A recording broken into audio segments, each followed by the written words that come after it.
and I hope I can make this video with my little guy walking around. Okay, so it's very hot these days, you know, it's like 120 in the shade, literally. And when I moved from the Midwest to California, somebody is shaking my camera, you know, I really was not acclimated to the heat at all. And I had a friend whose roommate used to say, oh, well, you don't have to worry about the heat up here, honey. You know, sort of giving that perspective of, you know, what do you think it's going to be like in hell?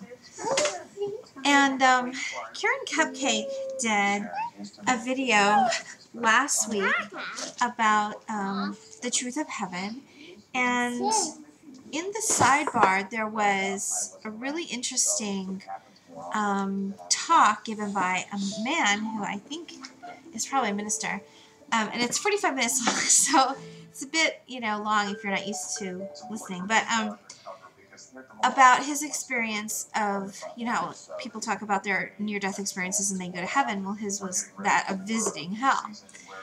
And there were a couple things about that that I just wanted to touch on. One is, when you read the Bible's perspective of hell, to take it out of context of two particular things.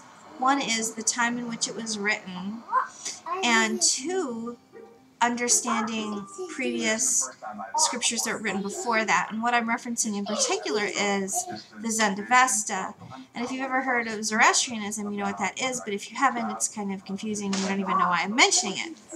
But just to give you sort of an idea, they're mentioned in the Bible because the three kings who went to visit baby Jesus are ascribed as being three priests of Zoroastrianism. And I have read the Avesta, or the Zend Avesta, and I had the opportunity to read an amazing, translation of it. Maybe I'll tell that story at another time, because I got to talk with the lady who translated it. But reading that gave an amazing perspective to understand a lot of the things that are being referenced in that, descriptions particularly of hell, and it makes me understand it totally in a different way. Okay, so when, you know, the certain scriptures that he points out, when I reference those back to what I understand from the Avesta, I understand actually what's being said, I think, better, because it gives a sequential order of understanding, okay? The other thing I was going to point out is he said something very interesting about if at the end of your life you've never had a relationship with God, and then, you know, you call upon him, and either at your death, or I guess he was saying that it would be as if someone were to go and knock on a rich person's door and say, I should live here, you know, in referencing that, you know, if you weren't true to God during your life, that you don't have entree into heaven.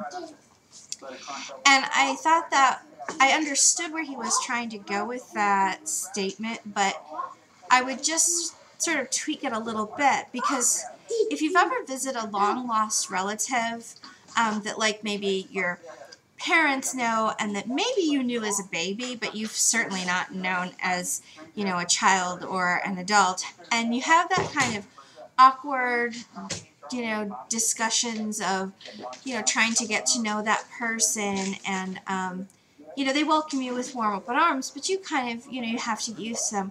I think it would more be like that, because, you know, that's your universal parent. He knows you, but you don't know them. It would be more uncomfortable for you because you haven't learned the ways of the heart and mind of God. So I just wanted to point that out. And yeah, so when people complain about the heat, don't even worry about it up here. It's nothing to worry about at all. Get a cold drink and relax. Anyway, yeah, so from 114 I hit today. Yeah, and I was out in that. I wish you bright blessings. Take care. Bye.